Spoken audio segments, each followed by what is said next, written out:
Idade moderna e idade contemporânea. Aqui eu pensei alguns elementos do que eu já tinha falado um pouquinho lá na resposta da pergunta, antes da aula. Qual é o contexto da idade moderna? Para a gente também não pegar e tirar os filósofos da modernidade do seu contexto, né? Eu digo para você, se eu vivesse na idade moderna, eu também teria feito o percurso da filosofia moderna, né? Esse é o contexto deles. O que a gente vê no início da idade moderna? Século XV, a Idade Moderna inicia com a queda do Império Romano do Ocidente, do Oriente, desculpa. Então, ele inicia com a queda do Império Romano do Oriente pela tomada de Constantinopla, em 1453. Século XIV a XVI, o Renascimento, um movimento que propunha o retorno aos clássicos gregos.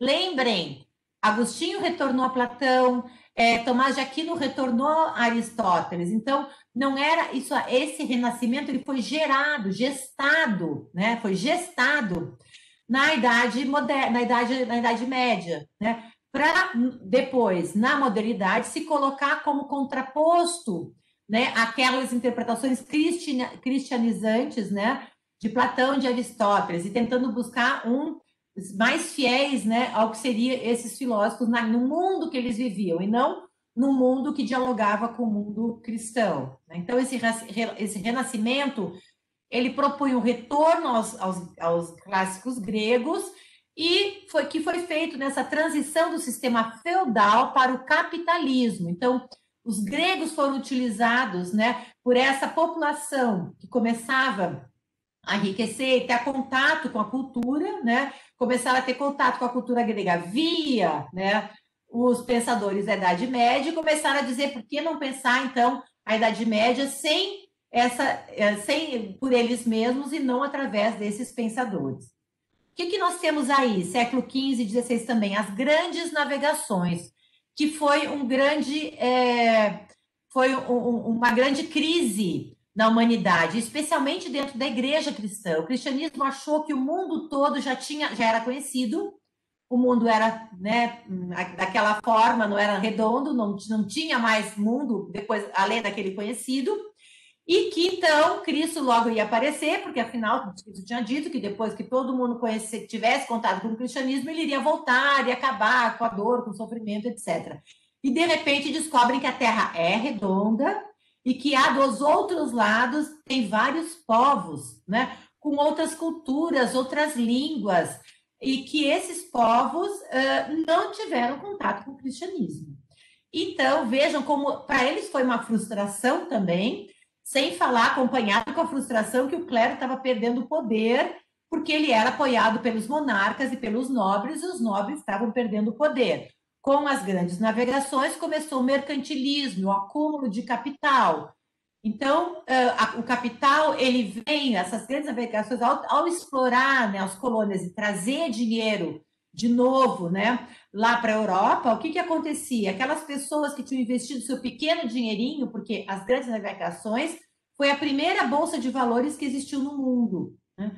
Então, as pessoas, mesmo aquele comerciante que investiu um dinheirinho para ajudar a comprar os mantimentos para aquela navegação, se aquela nau voltava, se não tinha sido tomada pelos piratas nem nada, todo aquele dinheiro, todas aquelas riquezas, ela ia ser dividida proporcionalmente àquilo que ele investiu. Então, essas famílias começaram, inclusive, sem falar dos artesãos, que começaram a produzir produtos para as navegações, né?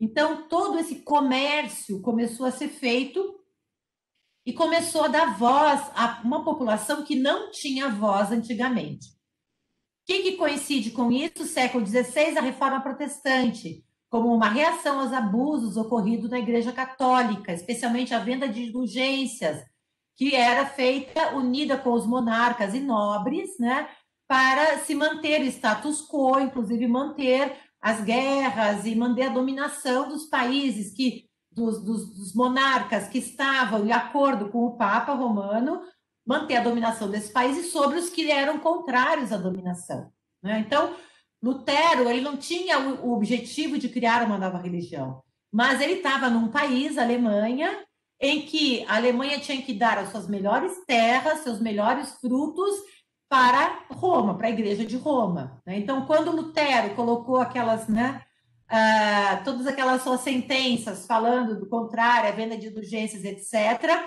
A classe política que estava se desenvolvendo na época, né, nessa burguesia, tomou isso como, então, vamos romper com Roma, né? E a reforma protestante foi o modo de começar esse rompimento. No século XVI e XVII, as ciências também ganham autonomia. Lembram que isso já foi pedido por Tomás, lá na Idade Média, já tinha sido defendido por ele, sem vinculação direta com a nobreza e o clero, resultando nas ciências modernas. No século XVIII e XIX, as navegações iniciam o mercantilismo, acúmulo de capital e ascensão da burguesia. Tudo isso está interligado. Então, a gente tem um gráfico, assim, só para dar uma ideia, depois vocês vão ter acesso aos slides, vocês podem olhar direitinho e tudo, né? Mas vejam como, desses abusos da Igreja Católica, né? No Renascimento, volta aos gregos, a razão e a fé voltaram a se afastar, né? E aí elas se separaram, cada uma tomando seus próprios rumos, né? A unidade racional entre a fé e a razão foi rompida pelo progresso da humanidade, da racionalidade. Tivemos, então, a fé se dividiu entre católicos, depois luteranos, calvinistas, presbiterianos, etc., anglicanos. A razão se dividiu entre racionalismo, empirismo, filosofia crítica. E nós tivemos aí a Revolução Francesa, em que realmente a burguesia toma nas mãos, né, e tira os monarcas do poder, né, o clero também do poder. Então, vejam como a história foi caminhando, né, para depois essas pessoas que foram essa burguesia, que somos nós, né? Pelo que eu sei, aqui todo mundo faz parte da burguesia, né? Então, no final da Idade Média e início da Idade Moderna, a questão sobre o fundamento empírico do real se desloca do mundo objetivo para o sujeito pensante. A burguesia, ela não tinha o sangue nobre para propor como moeda de troca, para ganhar os títulos, né? Ela não tinha o fato de ter sido nomeada por Deus, né? Que era aquilo que era a moeda de troca, vamos dizer, né? Que dava valor ao clero. O que ela tinha, né? Para mostrar que ela tinha valor? O dinheiro que ela foi acumulando e o conhecimento que ela também foi acumulando. Então, o dinheiro e o conhecimento são feitos por quem? Pelo próprio sujeito. Então, a gente passa por um momento da história em que, lembra das questões do que é o mundo, né, de onde eu vim, para onde eu vou, Deus, e depois o que é o sujeito, nós estamos entrando na adolescência da história, né? Quando aquela criança que obedecia o que o pai e a mãe diziam lá no período medieval, né? Ela diz assim, não, mas eu tenho ideias próprias, eu faço o que eu quero, né? Então, a gente, quando entra na Idade Moderna, a gente está entrando neste período, em que a criança já recebe sua mesada, ela já tem a carteira de motorista, ela já faz um bico, ela já consegue se manter, já tem, né, já está ficando adolescente, então ela já está tendo seu primeiro emprego, aquele jovem adulto, adolescente, jovem adulto, que já consegue se virar, né? E que nega, em um primeiro momento, toda a autoridade paterna, materna, etc., da igreja, de Deus, etc. Então, o que se torna a questão mais importante da modernidade? O que é o ser humano, né? E é um momento, de Stein depois vai dizer, que é um dos momentos que a gente mais pensa sobre a gente mesmo. Um deles é lá quando a gente começa a aprender, né, a falar, a escrever, e o outro é na adolescência, que a gente se vê, se contrapõe aos outros, o grupo dos amigos é muito importante, a gente começa a selecionar muito bem os amigos, né? Aqueles amigos que a gente tinha, porque os pais queriam, já não são tão importantes. Então, vejam, é esse movimento, eu estou fazendo uma metáfora, né, uma analogia, é esse movimento que acontece na Idade Moderna. Então, não é algo ruim, ao contrário, é algo muito positivo, muito bom. Se a gente não passa pela adolescência, como vai chegar na idade madura, né?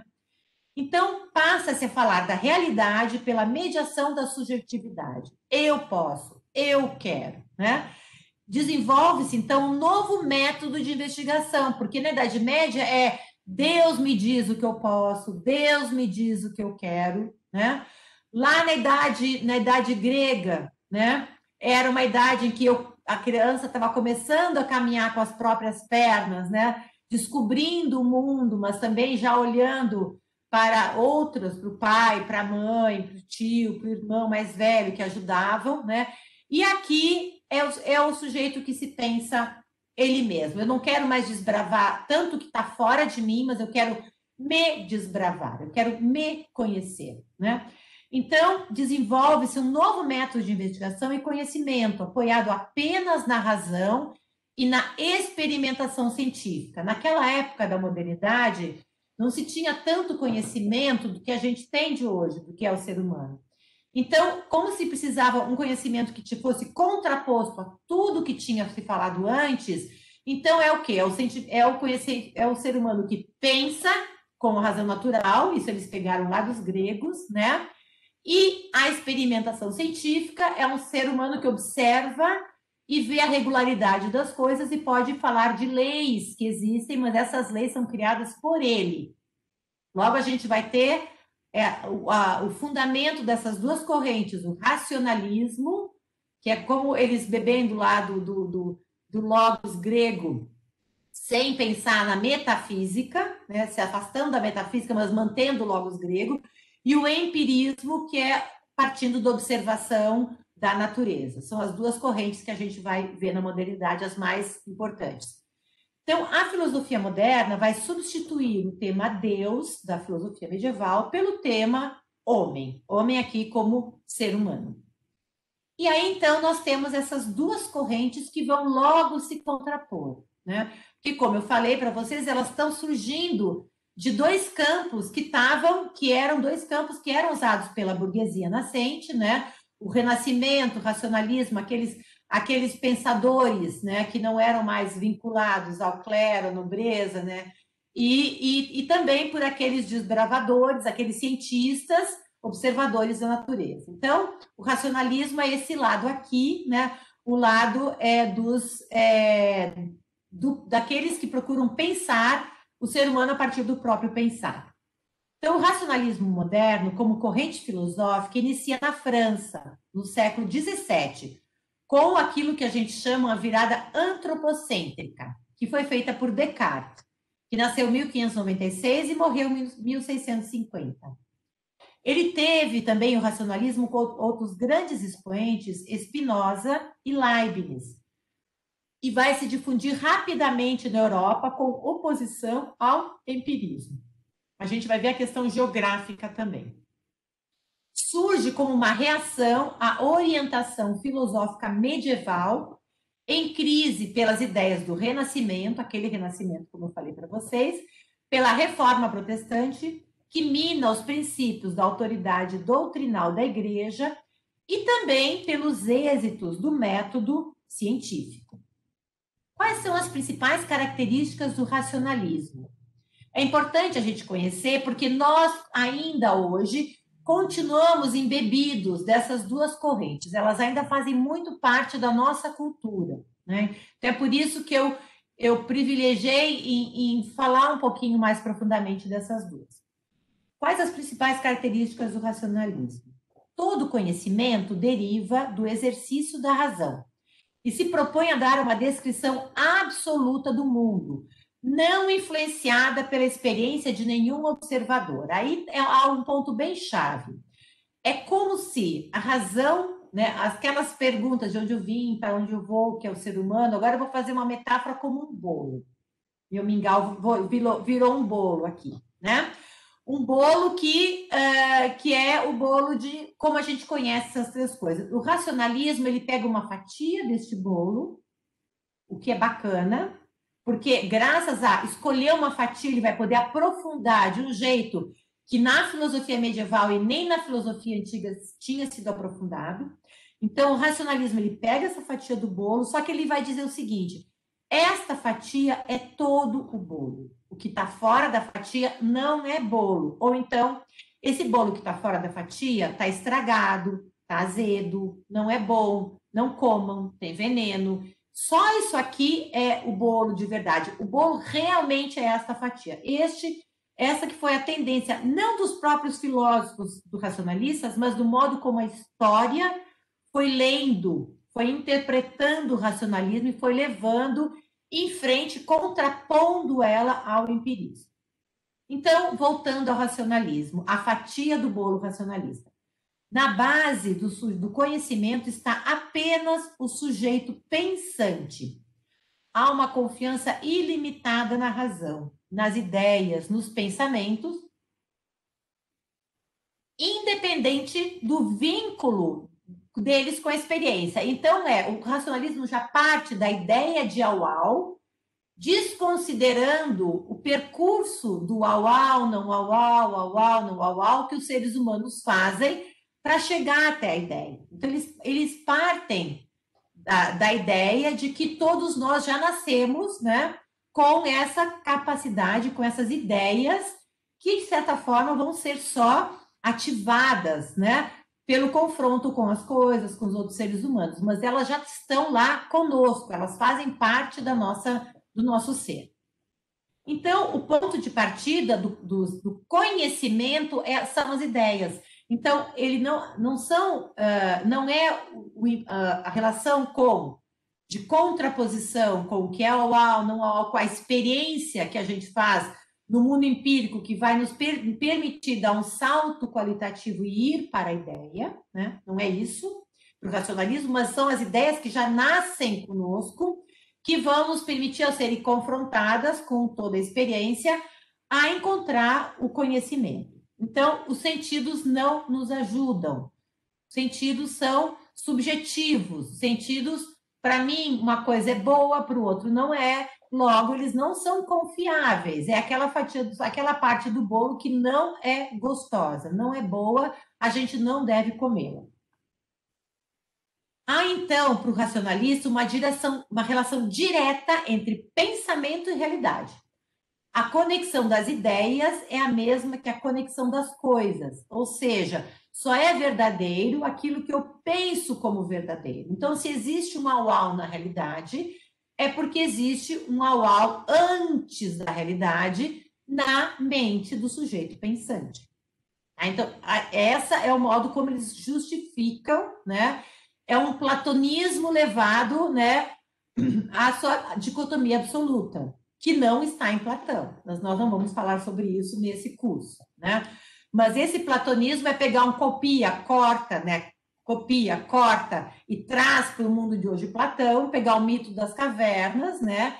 E dizer que a gente tem que viver lá nas ideias, lá no mundo das luzes, né?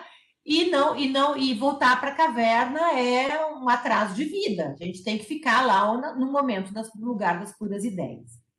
Então, o conhecimento ele é do tipo dedutivo, semelhante ao da matemática. Não é à toa que Russell e os primeiros filósofos também racionalistas vão ser matemáticos, empirista também. Descartes é matemático, racionalista, Bacon é empirista matemático, Russell, criador da fenomenologia, é um matemático. Porque essa ideia da matemática é muito interessante. Então, qual foi a visão geral do mundo que esses pensadores racionalistas têm? Do mundo em harmonia, ordenado, racional, geométrico, estável. Eles são um corta, copia, cola de Parmênides. É como se Parmênides fosse a fatia única do bolo. O mundo... Te lembra que Parmênides dizia a geração e a corrupção não são boas? Mas eu falei para vocês naquela época que é uma interpretação moderna de Parmênides e não uma interpretação grega de Parmênides e dialética de Parmênides, né? Que vê que Parmênides diz um lado da moeda e Heráclito vai dizer o outro. Então, nós vamos ter o racionalismo como esse lado da moeda, que a gente pode associar a Parmênides e associar a Platão. O empirismo vai ser o outro lado da moeda, que a gente vai associar a Aristóteles e a Heráclito. Mas o ser humano é esta moeda com duas faces, né? Então, como o mundo dos racionalistas, a visão de mundo da racionalista vai ser expressa nas artes e por tudo, no classicismo, a valorização da antiguidade clássica, das imagens humanas, o ideal do belo, da perfeição, etc.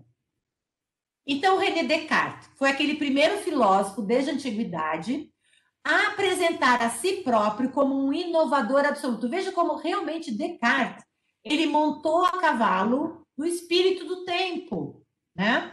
Descartes, embora ele tenha estudado com os jesuítas, né?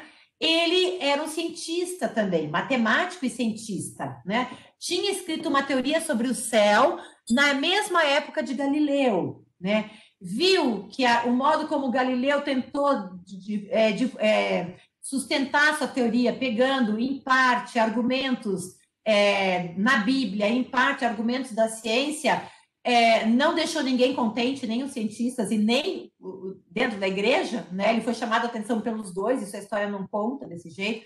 Ele não foi queimado na fogueira, ele não foi preso, inclusive ele foi morar no castelo do grande amigo bispo, grande amigo do Papa, e continuou fazendo suas experiências, mas ele não pôde mais publicar, porque ele usou indevidamente tanto a ciência quanto a teologia, né? Ele foi chamado a atenção por ter feito isso. Mas nós não vamos falar sobre isso, a gente pode um dia dar um curso sobre Descartes, que é sobre o caso Galileu, é muito interessante.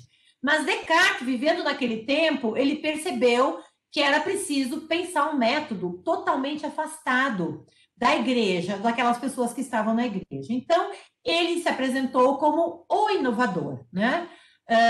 Como a pessoa que teve o privilégio de expor a verdade sobre o homem e o seu universo, desconsiderando toda a filosofia anterior. Então, no seu discurso do método, a gente vai ver que Descartes começa dizendo isso: vamos desconsiderar a metafísica, vamos desconsiderar os antigos e vamos pensar a partir de agora como nós podemos conceber um método totalmente seguro, baseado só em nós. O que nós temos de seguro? O fato de, mesmo quando a gente duvida que somos nós que estamos pensando, né? Quando a gente duvida que estamos pensando, nós não podemos duvidar que somos nós os autores deste pensamento. Logo, o pensar, o penso em primeira pessoa, é a base de tudo. Por isso, penso, logo existo. É bem aquele gráfico do Au-Au em que você tira a primeira parte, porque você primeiro existe, depois você pensa, né? Então, você corta toda aquela dimensão indutiva da existência e você vai partir das ideias, da ideia clara e distinta de que eu penso e existo, e de lá você vai derivar toda a verdade sobre as coisas. Então, para ele, os seres humanos são apenas substâncias pensantes. E aí, todo o sistema de Descartes é fundamentado num dualismo matéria e mente. Então, Descartes vai dividir o ser humano por aqui, né? Aqui está a mente, né? Aqui dentro deve ter algo que é a mente, e o resto é corpo, matéria. Quando a gente morre, né, o corpo se desfaz, mas a nossa mente, de alguma forma, permanece. Pascal vai ser um contemporâneo de Descartes, também um matemático, um grande gênio da matemática. Ele, novinho ainda, adolescente, né? Ele vai inventar a máquina de calcular para o pai dele, que fazia contabilidade de um nobre, né? Então, ele vai inventar essa máquina, depois, inclusive, os cálculos de Pascal vão ser usados para fazer o primeiro computador. Então, Pascal é um gênio da matemática, desde pequeno, e ele vai ter uma conversão, né? Ele vai ter uma vida muito mundana, vai ter uma conversão. Ele tinha uma irmã que era religiosa, e aí ele vai se voltar para Deus e vai ver nitidamente que ele vai falar, né, o Deus que ele quer, que o Deus que ele encontrou, né, é o Deus de Isaac, Abraão e Jacó, e não o Deus dos filósofos, que é o Deus de Descartes, porque Descartes começa no discurso do método dizendo: eu tenho que pressupor que Deus é bom e não um gênio maligno, por isso eu posso dizer que sou eu que estou pensando e eu não estou sendo enganado por Deus, mas depois que eu penso isso, eu não preciso mais recorrer a esse Deus, e aí eu afasto Deus da minha filosofia. Pascal percebe isso e ele vai contrapor as verdades desse pensamento, que ele diz que é um pensamento quantitativo, o pensamento finito, ao que ele vai chamar os pensamentos do coração. Ou seja, ele vai se contrapor àquela cisão que Descartes fez, privilegiando a dimensão do coração, que é conectado com a razão. E ele vai dizer: conhecemos a verdade não só pela razão, mas também pelo coração. Num texto dele chamado Pensées, Pensamentos, né? Que nós temos poucas, são quase como aforismas, e que, inclusive, é dele esse aforisma: o coração tem razões que a razão desconhece, né? Edith Stein vai trabalhar essa dimensão do coração como a razão, o sentimento consentido, aquele sentimento que vai fazer parte também da dimensão superior, tipicamente humana, né? Então, ela também vai ter essa influência de Pascal. Mas, esquecendo Edith Stein, Pascal percebeu, né, que Descartes ia pagar um preço muito grande por essa divisão, que ia negar toda a intuição, a operação da intuição, que é um modo de conhecer imediato, e que é o conhecimento dos primeiros princípios. Pascal percebia isso.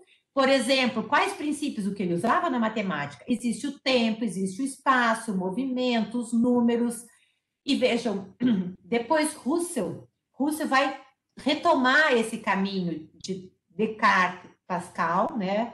Não citando, mas ele vai buscar os fundamentos da matemática. E Pascal já vai dizer que os fundamentos da matemática não são matemáticos. Mas para onde a história estava arrumando?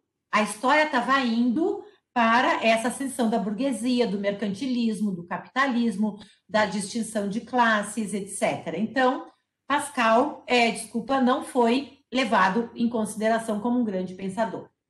E aí nós vamos ver a outra corrente, que também se origina mais ou menos na mesma época, onde ela se origina na Inglaterra, né? Vamos lembrar que havia uma grande competição das navegações inglesas com as navegações europeias, dos portugueses, espanhóis, holandeses, etc.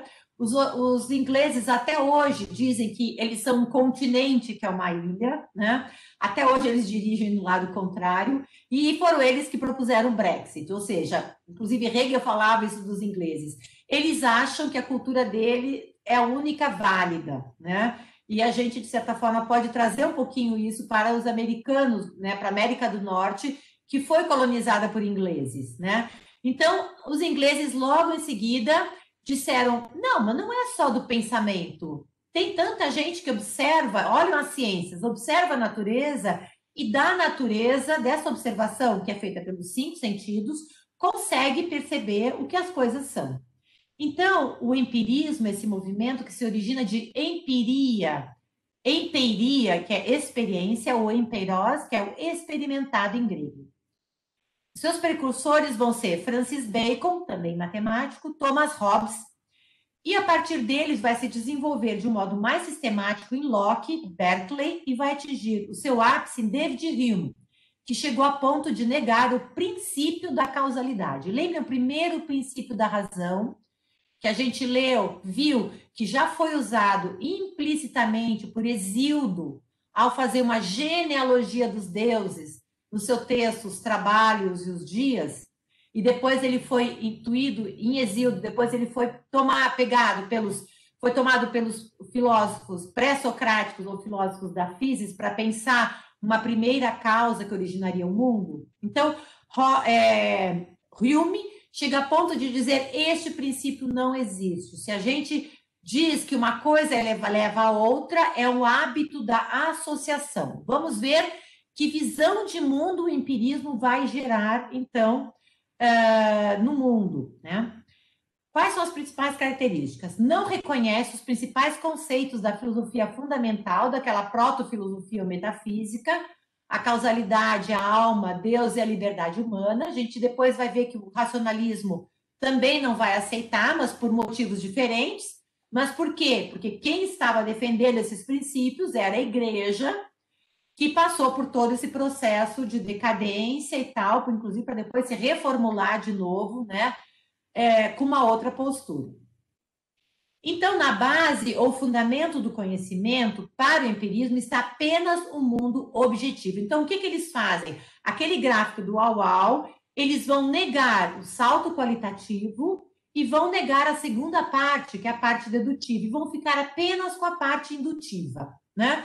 De A mais B mais C, de Uau, não Uau, Uau, não Uau. eu vou chegar pelo somatório das minhas experiências, e vou chegar um momento em que eu vou dizer, chega, já fiz suficientemente analogias, eu tenho um conceito que foi feito a partir das características comuns que eu fui vendo nos diversos auaus que eu encontrei ao longo da minha existência até aquele momento. E depois eu vou continuar checando por hábito se esse auau existe em outros indivíduos, né? Então, as ideias e o conhecimento em geral provém apenas da sensação ou da experiência, que é interna ou externa.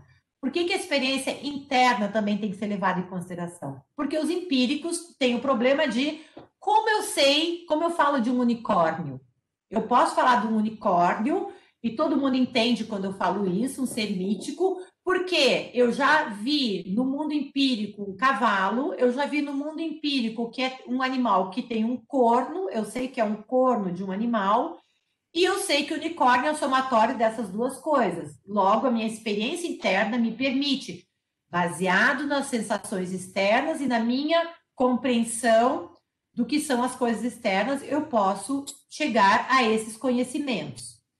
Então, o conhecimento se origina tanto psicologicamente, aquela história do uau, quanto epistemologicamente, ou logicamente, o exemplo que eu acabei de dar agora, da experiência. Logo, o conhecimento não pode ser separado das condições subjetivas daquele que conhece. Quais são as consequências disso? Vamos ver, em Locke, que também um filósofo empirista, não existem as ideias inatas, nem dos princípios morais. O entendimento antes da experiência é uma tábula rasa. A gente nasce como uma folha em branco. Profunda relativização ocorre também dos princípios morais. Eles não se apoiam na natureza humana ou na razão. Isso não existe, isso é uma invenção do ser humano, dos povos, da cultura. Eles são produtos dos costumes e da vida em sociedade e variam de cada sociedade. É uma visão de mundo dinâmica, em constante movimento, interessada pela utilidade do saber, inovadora nas teorias do conhecimento e da sociedade. E vai se expressar no terreno das artes pelo barroco, pelo dinamismo, contrastes fortes, exuberância, dramaticidade. Então, é o nosso Aristóteles, o nosso Heráclito, né, que está vindo numa outra forma. David Hume, é só ele que a gente vai falar, ele vai dizer então que todo conhecimento que ultrapassa o que nos advém dos sentidos é tributário das noções de causa e efeito. Aparentemente, vão nos permitir descobrir o que aconteceu no passado e conjecturar sobre o que acontecerá no futuro. Mas Hume vai dizer, e isso vai ajudar muitos filósofos, inclusive Heidegger, que o que existe para o ser humano é só o tempo presente. Eu só tenho vários somatórios de presentes. Então, eu posso lembrar do passado e conjecturar o futuro. Mas eu nunca vou poder dizer que algo que aconteceu no passado necessariamente vai se repetir no futuro. Eu nem posso falar que tem uma relação necessária entre eles. Trata-se de uma crença. Não é questão de raciocínio, mas costume. Então, o Hume vai chegar ao ponto de dizer que eu não posso nem afirmar que amanhã o sol nascerá. Mas eu só posso afirmar que desde que eu nasci, eu tenho visto e me habituo a ver que o sol nasce todo dia, né? E que, provavelmente, por hábito, eu estou acostumado, o sol nascerá amanhã. Mas eu não posso afirmar que existe uma lei da causalidade nas coisas mesmas que me dizem que o sol necessariamente nascerá amanhã. O que acontece, então, quando a gente pega e coloca-se numa posição externa, né? A gente vai ver lá o olho do filósofo e olha para essas duas correntes. A gente olha para aquele gráfico e a gente percebe uma certa esquizofrenia da razão moderna, né? O logos, que era todo esse movimento, né? O arrácio, que fazia com que a metafísica partisse do concreto e fosse para aquilo que é transcendente, depois voltasse, todo esse percurso ele foi abandonado, né, na Idade Moderna. A intuição foi esquecida, Pascal nos fala isso, mas não foi levado em consideração. E aí o que acontece? Não só o empirismo ficou na imanência, como o campo do pensar, ele foi também para o pensar finito, o pensar da razão, das ideias e conceitos que nascem conosco, né? E que depois vão ter que ser fundamentados na matemática e na física. Então, essa divisão foi operada racionalmente pela razão moderna, ao se identificar só com o pensar, contraposto ao corpo com a matéria, e depois ao empirismo vai se identificar com a matéria, contraposto ao pensar. Então, para o empirismo, o conhecimento vem do campo das sensações, da realidade, da natureza, da existência, né? Então, as correntes existencialistas, elas são originárias dessa corrente, e o racionalismo vem do campo do pensar humano infinito, da razão, das ideias, dos puros conceitos, etc. Né? Então, aí o campo de uma filosofia da lógica, uma filosofia da matemática, que se origina na modernidade. Kant pretendeu superar a dicotomia entre racionalismo e empirismo. Então, Kant pretendeu recosturar isso, mas partindo de uma crítica da razão, mas continuando a pegar vamos dizer assim, o motor da história, o cavalo da história, como Hegel gostava de chamar, né? Partindo de uma crítica da razão e fundamentando uma filosofia crítica. Crítica, em alemão, especialmente a partir de Kant, não significa criticar, né? Falar mal, né? Mas significa pensar os limites daquele objeto, até onde a filosofia pode falar com propriedade sobre as coisas. Então, a grande questão de Kant é uma questão do racionalismo, né? A verdade das coisas está aí, como eu posso fundamentá-la, né? E Kant vai tentar mostrar que essa fundamentação precisa recorrer às coisas empíricas, né? E também à razão, mas ele vai privilegiar a dimensão da razão, fazendo um limite da razão como razão pura, se baseando na matemática e na física, nas formas internas da sensibilidade. Então, ele vai propor uma revolução copernicana, ele vai mudar de novo o eixo de visão da filosofia. Não é mais o entendimento passivo que se deixa governar pelos objetos, como era no empirismo, né? Eu vejo que o sol nasce, e aí eu digo que realmente amanhã o sol vai dizer, mas por um costume. Então, o conhecimento, ele é conduzido pela experiência, não é isso, mas são os objetos que se submetem às leis, não às leis que estão separadas do sujeito, mas a uma lei do conhecimento impostas pelo entendimento humano. Então, a razão, ela não é mais algo passivo, que acolhe, que nasce com as ideias, acolhe essas ideias, depois confronta com o mundo, né? Vejam que é um racionalismo mais racionalista ainda, mas ela cria os objetos, tomando do mundo, da empiria, aquilo que os objetos mostram para ela, né? Aquilo que eles aparecem. Daí vamos ver um fenômeno que não é o mesmo fenômeno de Russell, o fenômeno de Russell vai ser o contrário disso, mas ele vai ter que utilizar esses elementos porque ele vai estar dialogando com a filosofia moderna. Por isso a gente tem que entender um pouquinho a proposta de Kant, né? Então, vejam que o real passa a se tornar o mundo das ideias, que é aprendido na sua forma filosófica pela razão pura, fundamentado nos conceitos da matemática e da física. Ou seja, tudo que o mundo objetivo mostra para nós é mostrado a partir dos 5 sentidos, ou seja, eu apreendo pelos 5 sentidos as cores, as dimensões, os formatos, os sons do mundo, aquilo entra, né, nos meus sentidos.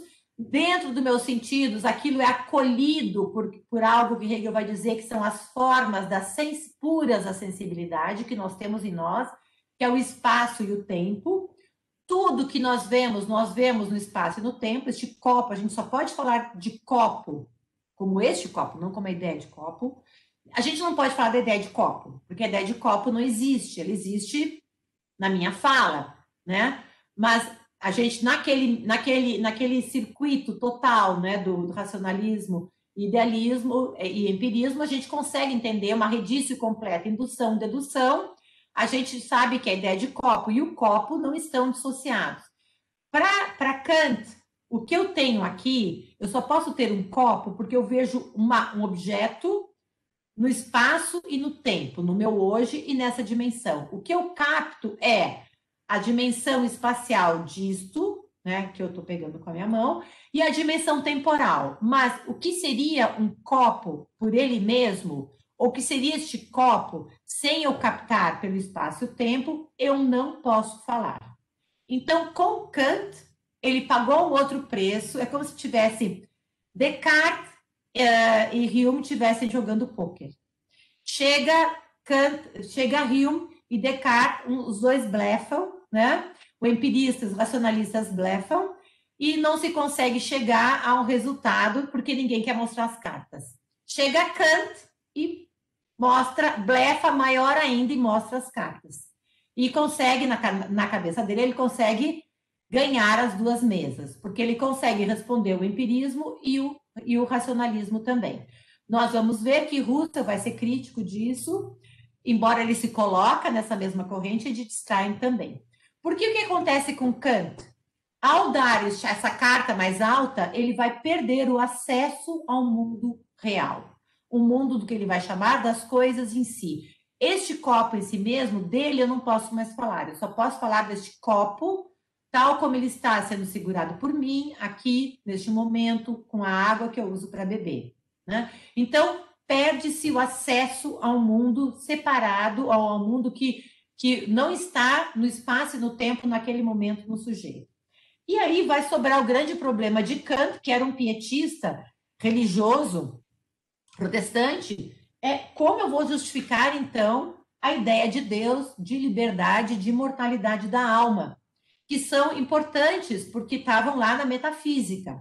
Então, quando Kant vai estudar a crítica da razão pura, ele vai primeiro demonstrar que a matemática e a física podem ser pensadas de modo puro, podem ser pensadas com seus próprios fundamentos, podem ser pensadas de modo verdadeiro apenas pelo sujeito, sem precisar levar em consideração coisas que estão fora do sujeito.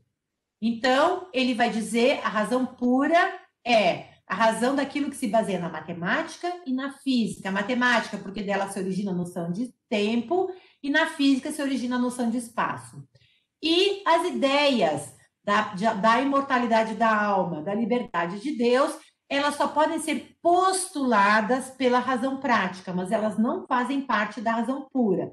Então, ao perder acesso às coisas em si, ele também vai dizer que o acesso a Deus, a liberdade humana e a imortalidade da alma, ele é algo que é negado à razão que pensa a si mesmo. E aí vem todo esse nosso preconceito com relação às pessoas religiosas, como se fossem pessoas que não pensassem. E aí vem toda aquela ideia que a filosofia medieval era uma filosofia das trevas, né? Onde tudo era decidido por meio da Inquisição, que quem falasse contrário ao que Tomás disse era queimado na fogueira. Às vezes, sim, alguns nobres, junto com alguns sacerdotes, né, usavam essas escusas para queimar, especialmente os judeus a quem eles deviam muito dinheiro. E faziam isso em nome do Papa. E o Papa, às vezes, fechava o olho, nem sabia que isso estava acontecendo. Mas não era a postura dos pensadores da Idade Média. Mas aí foi passando, a história foi sendo contada deste modo. Especialmente porque, logo depois, a gente teve a Revolução Francesa e essa classe burguesa chegou ao poder, né, de um modo que depois suscitou outras revoluções, né, e a nobreza e o clero passaram realmente a se tornar aquela classe que vai ser subjugada, né, pela burguesia. E aí nós vamos ter a queda da Bastilha, em 1739, onde muitos falam que é o início da Idade Contemporânea, mas como é algo ainda muito próximo a nós, isso não é algo que todos os historiadores aceitam. Mas vamos levar isso em consideração, porque isso nos ajuda a ver uma mudança também na filosofia. Né? Então, nós vamos ter um Hegel, um Feuerbach, um Marx, um Nietzsche, um Freud, e depois um Husserl e uma Edith Stein. A gente vai até Freud. A idade contemporânea ela tem uma grande marca, que é a marca do ateísmo. Né? Vamos lembrar, na Revolução Francesa, o que os que se revoltavam porque estavam vivendo na pobreza, porque nem o nobre, nem a igreja se importava com essa multidão de gente passando fome, né? Não digo toda a igreja, mas vamos dizer sim, a hierarquia, alguma parte da hierarquia da igreja. Claro que, inclusive, tem muitos dentro da igreja que ajudaram, né? E davam alimentação e ajudavam os pobres, etc. Não é disso que eu estou falando. Eu estou falando daquela hierarquia que não chega até o povo, né? Então, quando a Revolução Francesa aconteceu, eles foram a Notre Dame, né? Eles não só ficaram contentes em cortar, né, o pescoço dos reis e dos nobres, como também cortaram o pescoço das estátuas na Notre Dame, tiraram a Nossa Senhora daquele pequeno altar que ela tem, né, na Notre Dame, e botaram a estátua da deusa Razão no lugar da Nossa Senhora. Então, ela já nasce como uma época em que a marca distintiva é o ateísmo, né? Embora não todos os filósofos contemporâneos foram ateus, mas é a marca distintiva, é para onde a história estava se desenvolvendo. Então, no século XIX e XX, produziu-se no Ocidente um movimento antirreligioso que extrapolou os limites da filosofia, das ciências humanas e da política. Inclusive, a gente teve vários regimes totalitários que se declararam ateus, né? E ainda temos esses regimes. Das ciências em gerais e até das artes. O ateísmo se tornou um fenômeno de massa. O ser humano procura revestir-se de todos os atributos que até agora eram próprios de Deus, né? Como o ser humano tem essa marca distintiva nele, de que ele é algo que intui essa capacidade de viver a transcendência nas suas ideias e que essas ideias estão nele, ele passou a ver o Deus dentro dele mesmo, né? Então, aqueles atributos que eram dados a Deus, a ciência, a força, a criação, a providência, passam a ter um caráter absoluto no ser humano. O positivismo veio corroborar com o ateísmo. Hegel, ele teve uma postura, na época, bem parecida. Hegel fez com Kant aquilo que Pascal fez com Descartes. Mas Hegel também não foi entendido na época, porque a história não estava seguindo aquele curso que Hegel percebeu. Hegel logo combateu a divisão do sujeito operada por Kant. Hegel percebeu que Kant pagou um preço muito alto para ver aquelas cartas do racionalismo e do empirismo, e por isso ele teve que fazer a divisão entre razão pura e razão prática, e inclusive continuar essa divisão do ser humano entre intelecto de um lado e o resto, sentimento, emoção, inclusive ética, estética, liberdade, tudo como sendo algo que se corrompe, não algo que é puro, né, que fica por ele mesmo, se fundamenta nele mesmo, e a negação que ele teve ao acesso ao mundo real. Isso Hegel, logo desde o início, ele percebeu e falou que ele ia tentar resgatar a metafísica abandonada pela filosofia desde Descartes, mas colocando-se em diálogo com as filosofias da subjetividade. Hegel fez todo um percurso partindo do que ele chamou a fenomenologia do espírito para mostrar que toda vez que a consciência tenta ou ser só indutiva ou só dedutiva, ela vai cair em aporias. Depois que ele achou que todo mundo tinha lido, entendido a fenomenologia do espírito, que é dos livros mais obscuros da história da filosofia até hoje, ele começou simplesmente a escrever o seu sistema, não precisando mais falar de metafísica, mas chamando a metafísica de ciência da lógica e do logos. E ele não foi entendido de jeito nenhum. Ele também viu o tempo dele como um tempo novo ao reconhecer a Revolução Francesa. Com 19 anos, ele ficou encantado com a Revolução Francesa, né? Disse que foi a primeira vez na história em que o homem apoia-se sobre as cabeças e que os alemães só se preocupavam em construir a realidade dentro da própria cabeça e não construir a realidade, e que ele achava que tinha sido maravilhoso o que os franceses estavam fazendo em construir a realidade a partir das ideias de liberdade, fraternidade, né? Liberdade, caridade, fraternidade, né? E que isso era maravilhoso, mas edificar a realidade de acordo com o pensamento. Mas Hegel, depois, na fase adulta, isso foi meu doutorado que eu fiz lá na França, ele estudou o terror jacobino e ele viu que, infelizmente, querer, de modo imediato, aplicar a ideia no concreto, sem passar pelas instituições, sem passar pela comunidade, pela sociedade civil organizada, não dá certo. né? Então, primeiro as cabeças começaram a ser cortadas só dos nobres e dos clérigos que não ajudavam o povo, e depois muitas outras cabeças foram cortadas em nome da liberdade, cabeças que não eram contrárias a tudo aquilo, né? Então, Hegel vai dizer que é preciso retomar essas duas dimensões, indução e dedução, é preciso saber que o empírico é importante e as verdadeiras realidades espirituais, a filosofia especulativa, precisa se realizar na natureza e na história, ou seja, o au-au, aquela ideia de au-au, no caso do Hegel, a ideia de liberdade, ela tem que se realizar na história, nos outros povos, sem negar os seus próprios princípios, sem negar que a liberdade é algo que todo ser humano tem direito a conquistar. E que foi o que o terror jacobino negou e se tornou contraditório assim. Hegel falece no ápice da sua carreira de cólera e não foi muito bem compreendido, originando uma grande corrente de filósofos, tanto de direita quanto de esquerda, que vão se chamar até então, porque como não entenderam Hegel, vão ver Hegel também dividido, né? E porque não tiveram a paciência de acompanhar o diálogo do racionalismo, não tiveram a paciência de acompanhar esse diálogo, desculpa, que Hegel fez da consciência, das consciências na fenomenologia do espírito, e foram direto para a lógica, para a filosofia do direito, para as lições que Hegel dava e muitos alunos faziam, e depois imprimiram como se fosse do próprio Hegel, né? Então, ele não foi bem compreendido. Por conta da má interpretação de Hegel, seus alunos constituíram dois grupos contrários, que disputavam a interpretação correta de sua filosofia. Vejam, realmente Hegel não estava de acordo com o espírito do seu tempo. Não é à toa que ele falou, o tempo termina aqui em mim, né?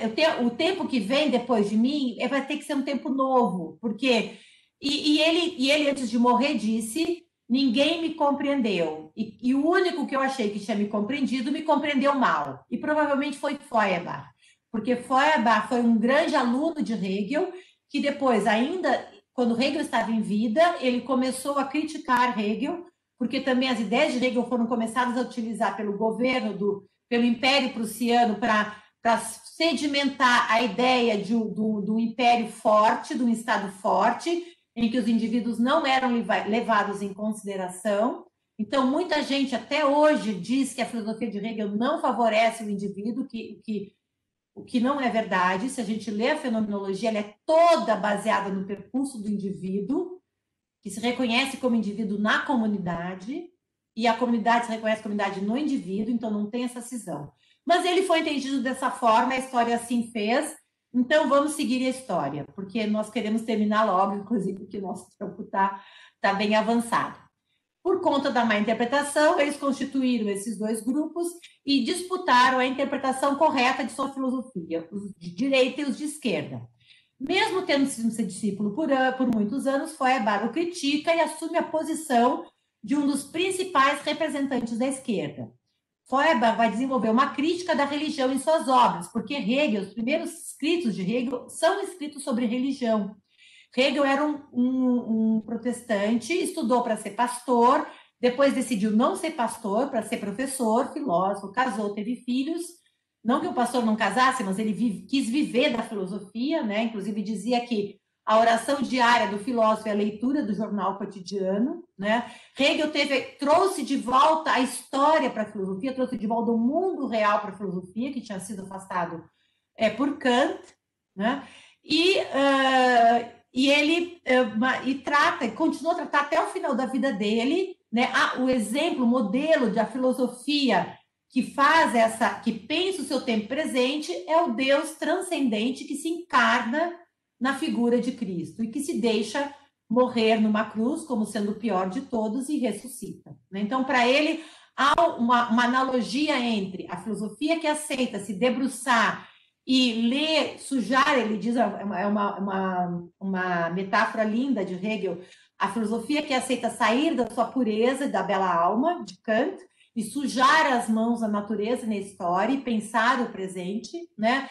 Ela faz a mesma coisa que Deus fez, nos deu exemplo de sujar as mãos na história, se tornando humano como nós, né? Então, mas Hegel não era católico, não leu os teólogos católicos, um Agostinho, um Tomás, etc., porque os protestantes não liam, né, esses cristãos anteriores à divisão, eles foram estudados pelo catolicismo, não pelo protestantismo. Mas ele continuou falando de Cristo e da religião cristã. E Feuerbach tira isso de Hegel, Marx também tira e diz que, no fundo, todos os atributos que Hegel via em Deus, que eles são atributos da humanidade, que é perfeita, eterna, infinita, onipotente.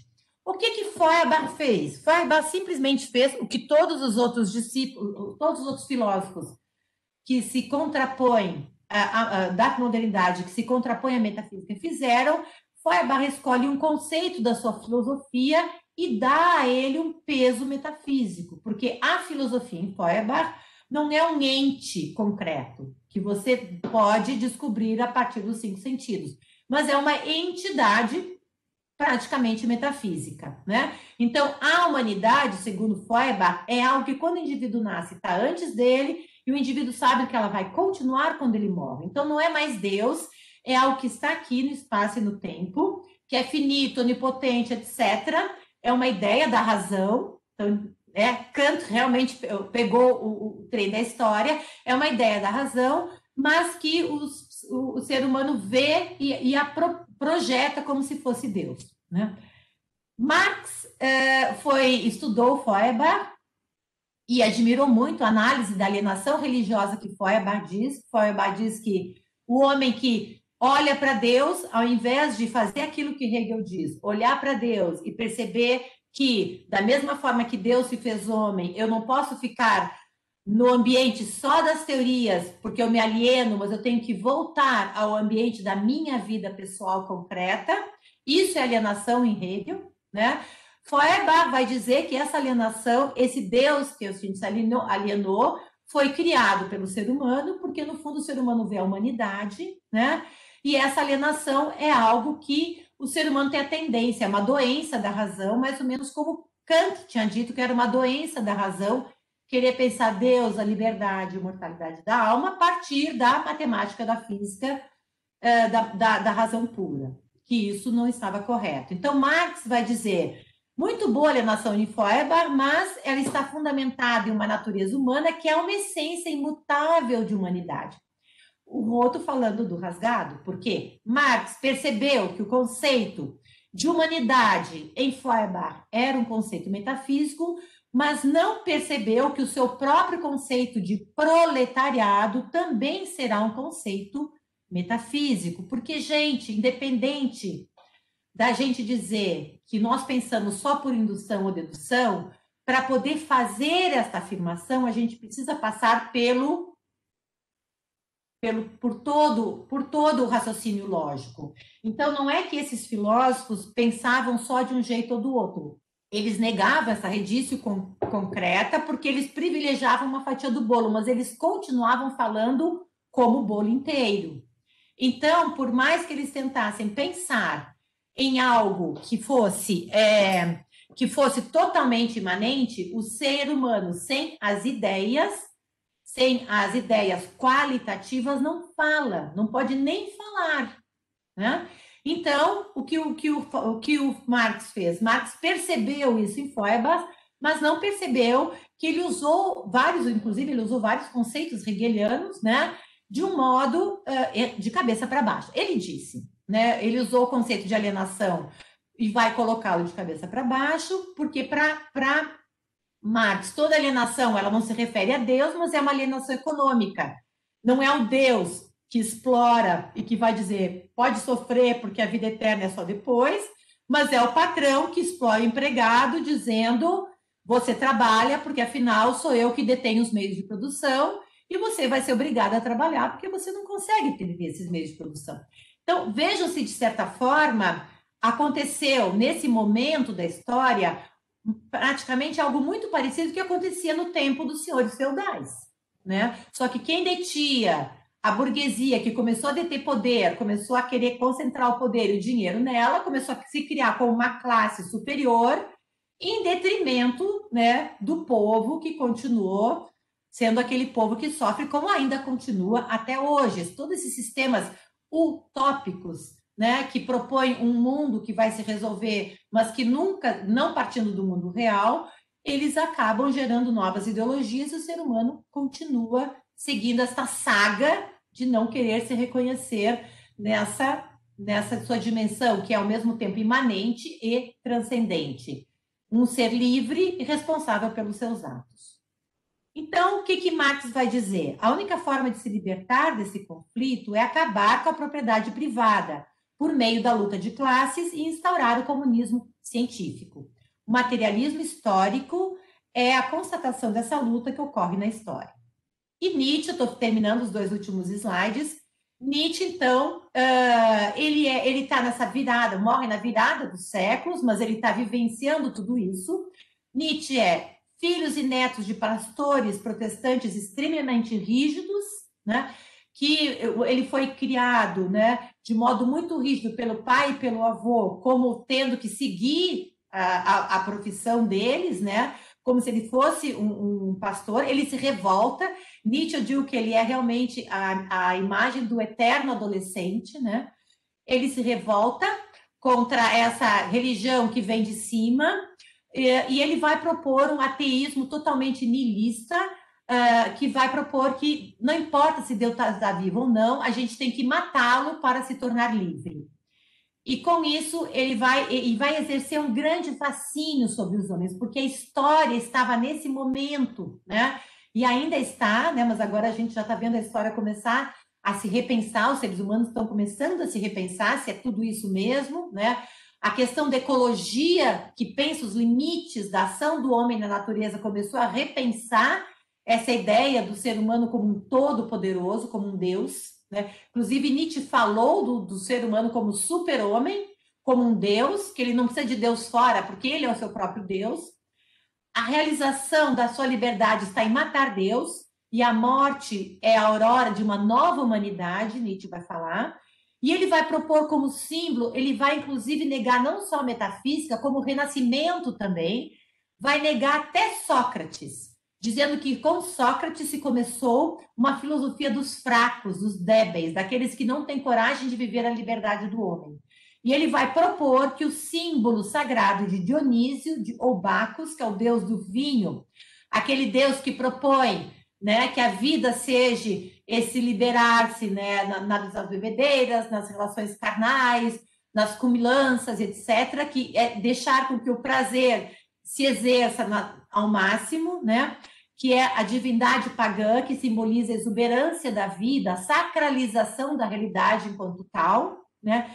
Então, este símbolo vai representar o ser que na sua vida transmite dor e alegria, paixão e prazer, unidade e contradição.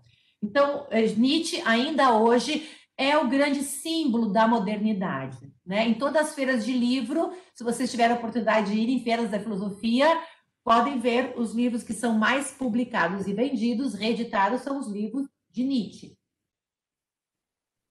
Não só no Brasil, mas também na Europa.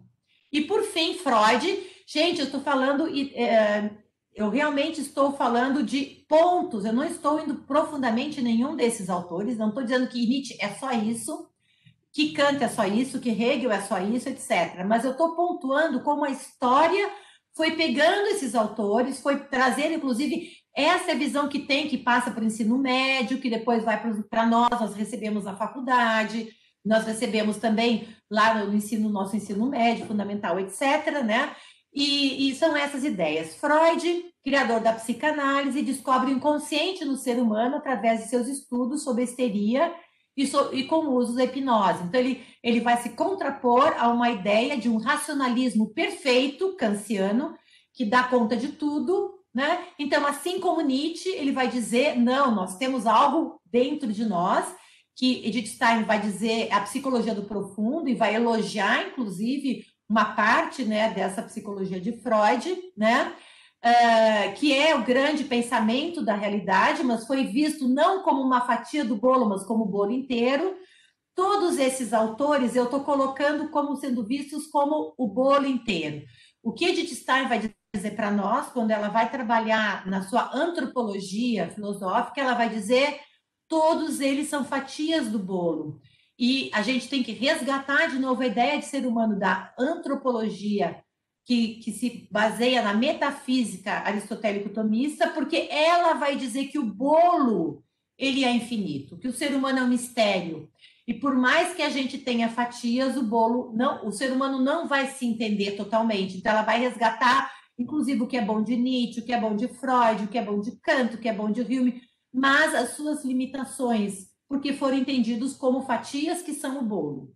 Então eu estou falando aqui do Freud fatia visto como bolo, tá? Por favor, eu sei que tem muitos psicólogos, hoje é o dia do psicólogo, queria cumprimentá-lo todos, e eu não estou falando contrariamente a Freud, né? Também passei por um processo de análise e Freud, né, não foi, mas visto por uma terapeuta psicanalista que o via como fatia, ele foi maravilhoso, me permitiu ver coisas incríveis sobre mim mesmo, tá? Mas estamos falando dessa fatia, a última fatia da modernidade que a gente vai colocar. Ele vai fundamentar uma teoria global sobre o ser humano, o bolo inteiro, no estudo das patologias mentais, tendo como núcleo central a teoria da libido e da repressão sexual. Sua visão do ser humano, então, é materialista, determinista, existencialista e puramente imanente. Não há espaço para a liberdade. Freud também era um convicto de que não havia liberdade no ser humano, porque ele estudava especialmente as histerias nas mulheres, via aquelas patologias e via o quanto elas eram resultado de todo o sofrimento, especialmente da repressão sexual e da violência sexual que elas sofriam nesse período vitoriano na Inglaterra, né? E que elas tinham que tentar viver com isso como se fossem, né, pessoas maravilhosas e um âmbito da moral para os filhos, etc. E Freud percebia tudo isso. Nega, então, a alma espiritual e interpreta a moral e a religião a partir do complexo de Édipo. Vê o mundo como civilização responsável pela desgraça da humanidade. E Freud diz, nela o indivíduo troca o seu poder, aquele poder de Nietzsche, pelo da comunidade e restringe a sua liberdade, que era a experiência dessas mulheres que ele tratava na sua clínica. Né? Então, eu dei uma ideia da modernidade. Espero que não tenha sido uma ideia muito negra, não foi. Ela, inclusive, o Papa, eu tirei esse slide porque ia ficar mais longo, mas na Fides et Ratio, com muita coragem, o Papa João Paulo II fala, cita vários itens na história da filosofia que só foram desenvolvidos por causa desses reducionismos que ocorreram na humanidade. Filosofia da existência, o pensamento, o aprofundamento das ciências, o aprofundamento do que é o ser humano, não teria ocorrido sem essas filosofias. Mas ele fala disso porque ele fala de um ponto de vista fenomenológico. E aí, quando a gente for conhecer Russell, a gente vai ver como Russell, sem querer, indo pela matemática, ele vai, de certa forma, beber da fonte de Tomás de Aquino, também não voluntariamente, por meio de um professor que se especializou, era um ex-padre católico, especialista em Tomás e Aristóteles. Russell vai ter essa mudança de olhar, voltar a ter esse olhar fenomenológico, que vê os fenômenos e capta as essências. Ele vai voltar a fazer a redície completa, sem se dar conta, e vai pensar num método para tentar mostrar isso para esse trem da modernidade que queria separar todas essas coisas.